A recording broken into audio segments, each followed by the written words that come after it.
Howdy y'all, my name's Ryan, and I have a story to tell y'all.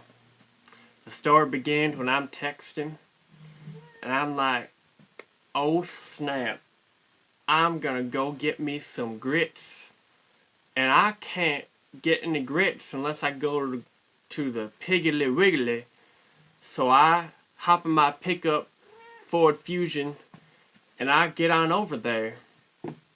And, well, long story short, there would be holes in my shoe. So when I walk around in that pouring drought-ending rain, I gets my feet wet. Then later, I'm walking around looking for some Stilton cheese. I got my Stetson hat looking for some English Stilton cheese. They only make it in one place in America, and that's London. London, England, America, USA. Well, anyways, I'm walking around, and I'm waiting for someone to say hi so I could say howdy. That's what they say where I come from.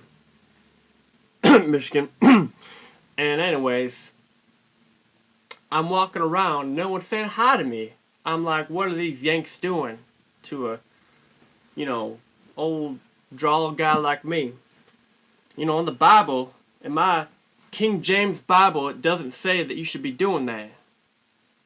It says you should be doing something else. Well, anyways, I be walking around and I see this man, and he's walking, and he's putting stuff on the shelves, and I don't need no help, but I just stare him down. I give him the old stink eye. Well, anyways, he gives me the eye back. I don't want any trouble, so I say howdy. I initiate the conversation. And this man looks at me and he says, how are you? And I say, howdy. And he says, do you need any help? So I say it louder. I'm like, howdy. And anyways, the man walks over and he says, what did you say to me? And I'm thinking we're going to get all fisticuffs in a second. But then I realize he doesn't speak English that well. In fact, he's never heard the word howdy in his life. So I explained to him the origin of howdy. Howdy came from it's a contraction of a phrase called how do you fare? And it means how you doing, from where I come from.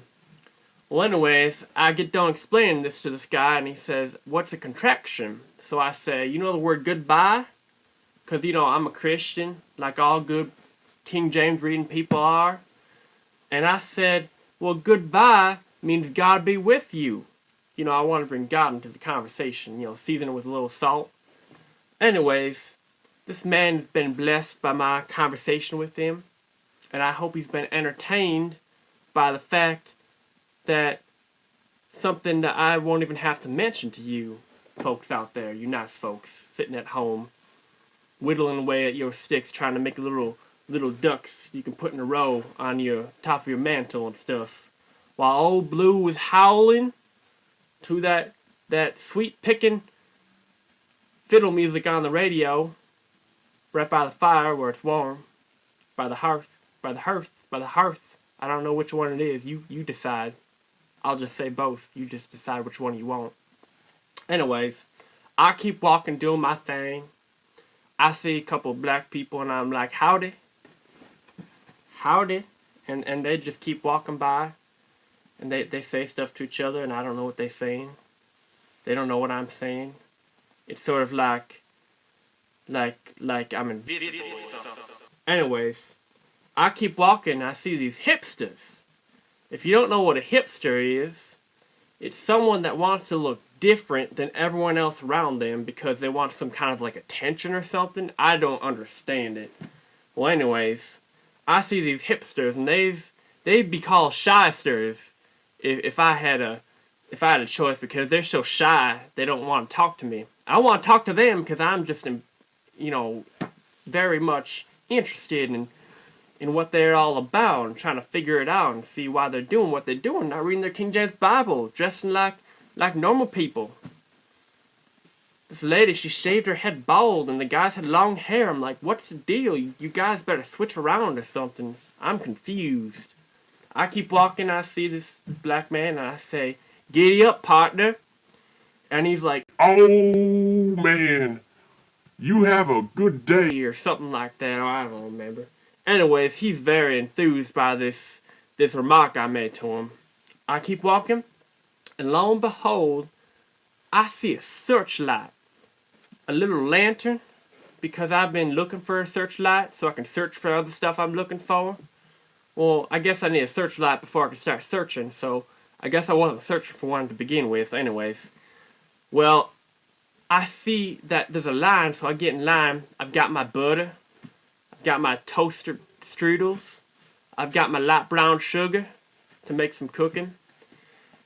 And I see these hipster kids, and I don't say a word to them because they don't look at me.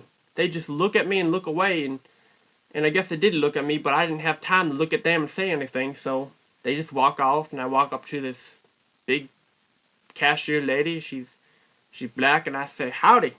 And she won't have any part of it. She's like, "How are you doing, sir?" She's just down, keeping her nose down to the grounding wheel, not really paying attention to what's going around her. I'm like, "I'm doing fine, ma'am." Trying to give her my best southern drawl. Well, she don't care, so I just keep going about my business. I say, "Man, that weather's getting mighty fine out there. Mighty fine, ma'am, indeed." I'm just, getting ready to pop my overall little suspender things, kind of like a, victorious gesture or something. Well, anyways, kind of like I'm happy that the weather's getting better. She doesn't care. So the black man gets in line behind me, and he's so happy that I'm there, and he's like, "Son, sonny boy, little my baby brother, you better not ever wash those shoes." I didn't show you my shoes. Let me show you my shoes. I forgot to tell you about my shoes. So anyways, there behold my shoes, and I get to the whatever it's called in the parking lot, and it's all wet, and my feet get wet. By the time I got home, like right now, I'm sitting next to the fire with old Blue, howling away to the sweet picking banjo music on the radio. My feet is dry because I'm right by the fire. Well, anyways, back then my feet was wet, and he's like, "You better never wash those shoes, son, 'cause then they won't be as cool anymore." and I'm like, "Right on, brother." Wow, that didn't come out right. Right on, brother in Christ. Because he's a King James reading Bible man. I've been holding this Bible upside down this whole time. He's a King James reading Bible man. Anyways, I walk out that store, and as I'm walking out, this lady, cashier, she's like, "Oh my word." "I think she took the Lord's name in vain. Between you and me, I think that's wrong." Actually, I'll say it to anyone, that's wrong. Anyways, she's like, "I'm going to text this to my friend." And she didn't say, "I'm going to say this to my friend in Texas." She says, "I'm going to text this to my friend."